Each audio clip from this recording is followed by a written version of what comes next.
Hello students. So today we'll be discussing about the first chapter in biology, that is the living world. I'll read the sentence and if there is anything important and I'll tell you. So the first paragraph is not much important one. So we'll read it. How wonderful is the living world? The wide range of living types is amazing. The extraordinary habitats in which we find living organisms, be it cold mountains, deciduous forests, oceans, freshwater lakes, deserts, or hot springs, leave us speechless. The beauty of a galloping horse, of the migrating birds, the valley of flowers, or the attacking shark evokes awe and a deep sense of wonder. The ecological conflict and cooperation among members of a population and among populations of a community, or even the molecular traffic inside a cell, make us deeply reflect on what indeed is life. The question has two implicit questions within it. The first is a technical one and seeks answer to what living is as opposed to the non living, and the second is a philosophical one and seeks answer to what the purpose of life is. As scientists, we shall not attempt answering the second question. We will try to reflect on what is living. So there is nothing much important in that paragraph. They are simply saying what life is and what is the uh, life means. It has two implicit questions within it. That is, one is a technical one that asks the what is the difference between a living organism and a non-living organism, and we'll stick on to that part. Okay, we'll see what is living.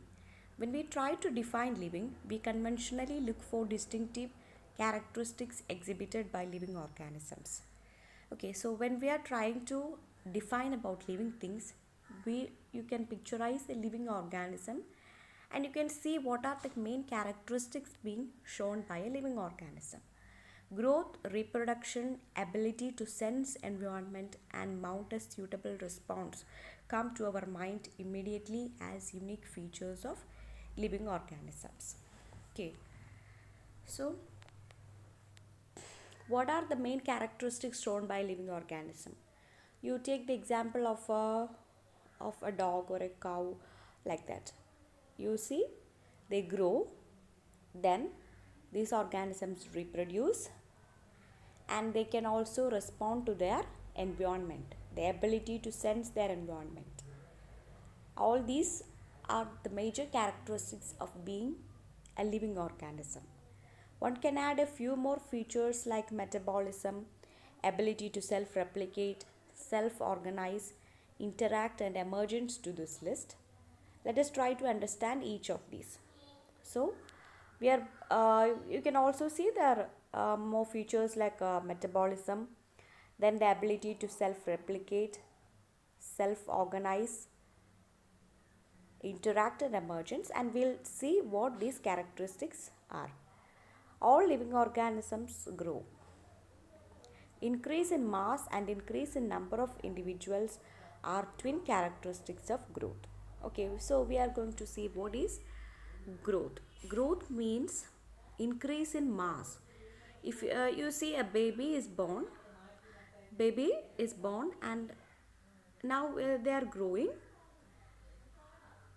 We are growing and we are putting on weight. We are increasing in our weight and height.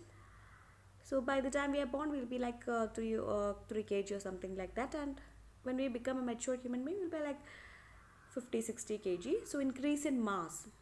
You take the example of a plant, and plant grows and it grows into a tree or something like that. That is the increase in mass and increase in number of individuals. These are the increase in number of individuals means